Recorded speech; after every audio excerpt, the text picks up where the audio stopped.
Assalamualaikum warahmatullahi wabarakatuh. Ketemu lagi dengan Kak Furkon di channel Ari Furkon. Pada video kali ini Kak Furkon akan berbagi informasi perkuliahan sekolah kedinasan khususan mobil khusus ya. Stans, oke, sekolah tinggi yang didamba-dambakan ya oleh teman-teman kelas 12 tentunya sedang menunggu-nunggu caranya masuk STAN tahun 2023 Kak. Gimana Kak? Oke, bakalan Kak Furkon sepil ya kampusnya dan persyaratannya.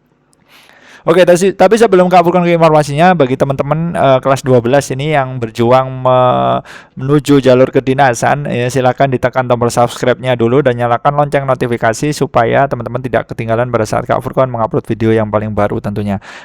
Informasi kampus dan lain sebagainya tentang dunia pendidikan bakalan dibahas di channelnya Kak Furkan. Begitu juga tes masuk STAN ada di playlistnya Kak Furkan, bisa teman-teman cek ya. Mantap jiwa. Oke, lanjut kita ke informasinya.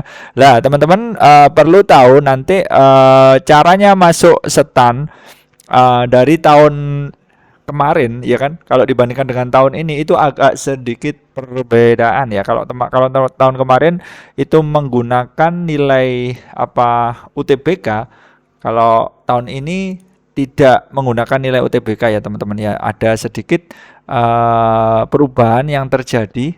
Teman-teman harus paham ya istilahnya ya.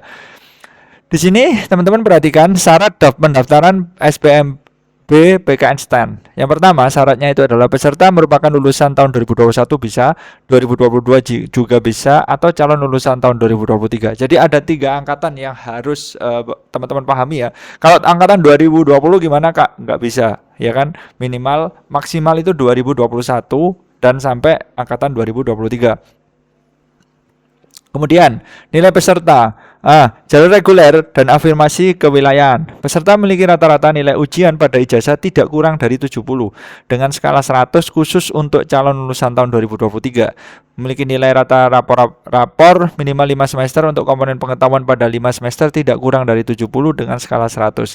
Dan nilai-nilai tersebut bukan hasil dari pembulatan. Jadi koma tetap dihitung, minimal itu 70.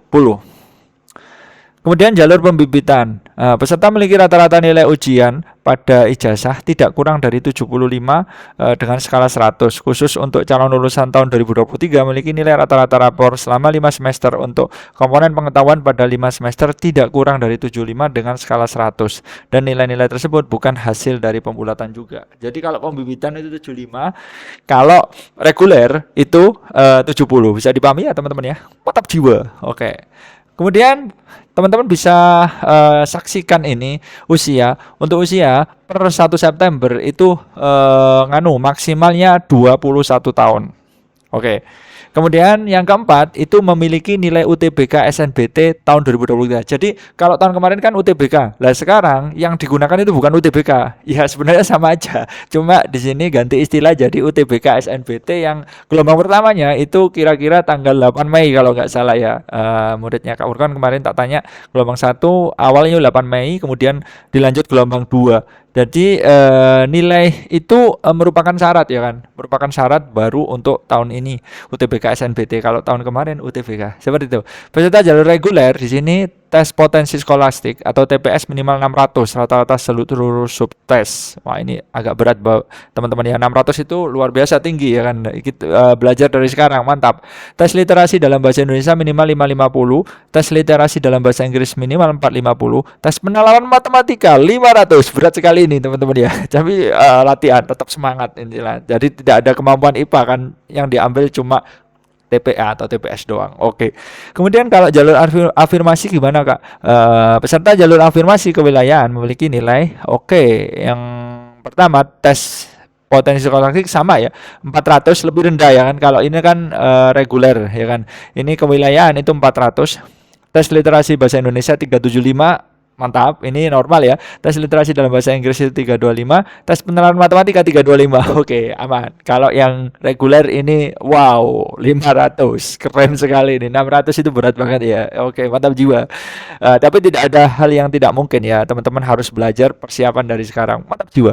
Yang kelima, peserta tidak pernah dinyatakan lulus pada pengumuman kelulusan seleksi penerimaan mahasiswa baru PKN STAN pada tahun sebelumnya. Lah ini untuk teman-teman yang sudah dinyatakan lulus tahun kemarin atau 2 tahun sebelumnya dan pindah, misalkan banyak kan teman-teman yang keterima kedokteran STAN-nya ditinggal. Nah, ini tidak bisa teman-teman karena di sini sudah terdata oleh sistemnya STAN. Jadi kalau pernah lulus dalam PKN STAN, lah ini nggak bisa. Jadi tetap tidak memenuhi syarat seperti itu, bisa dipahami insya Allah. Oke. Lanjut, di sini adalah tanggal-tanggal penting yang harus teman-teman screenshot ya. Kalau bisa di sini 1 sampai 30 April itu adalah pendaftaran online. Ingat. Ingat. Jadi terakhir itu 30 April. Nah, jangan sampai telat. Di https://dikdin.bkn.go.id ini kalau kedinasan itu sama, insya Allah sudah terbahas di videonya Kak Furkon sebelumnya. Caranya daftar itu gimana, buat akun gimana, insya Allah sudah. 10 April sampai 5 Mei itu pendaftaran online di portal spmb.bknstan. Jadi 2 kali, ya kan? Pertama di BKN, kemudian spmb.bknstan. Itu 10 April sampai 5 Mei. Kemudian 26 Juni pengumuman hasil seleksi administrasi, 27 sampai 30 Juni itu pembayaran biaya pendaftaran SPMB. 4 Juli pengumuman jadwal dan lokasi SKD, 7 sampai 12 Juli itu pelaksanaan SKD. Kemudian 18 Juli pengumuman hasil SKD serta jadwal dan lokasi seleksi lanjutan. Seleksi lanjutan terdiri dari tes kesehatan dan kebugaran serta tes psikologi. Kemudian 24 sampai 30 Juli itu tes kesehatan dan kebugaran serta tes psikologi.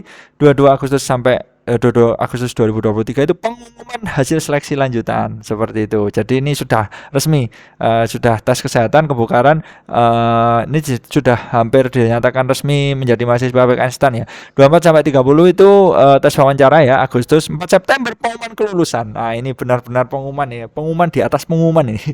Ya, ini sudah resmi teman-teman ya, 4 September ini. Kemudian 6 sampai 8 September pendaftaran ulang.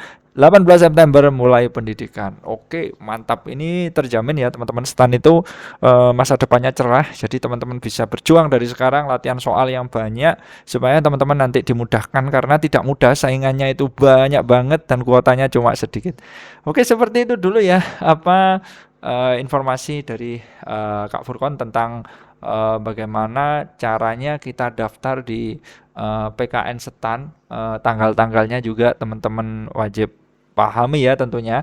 Sekian dari Kak Furkon. Jangan lupa tetap subscribe ya channelnya Kak Furkon supaya tidak ketinggalan ya teman-teman info-info terbaru dan pembahasan soal seleksi kedinasan yang teman-teman butuhkan tentunya. Oke, salam semangat terus dari Kak Furkon. Wassalamualaikum warahmatullahi wabarakatuh.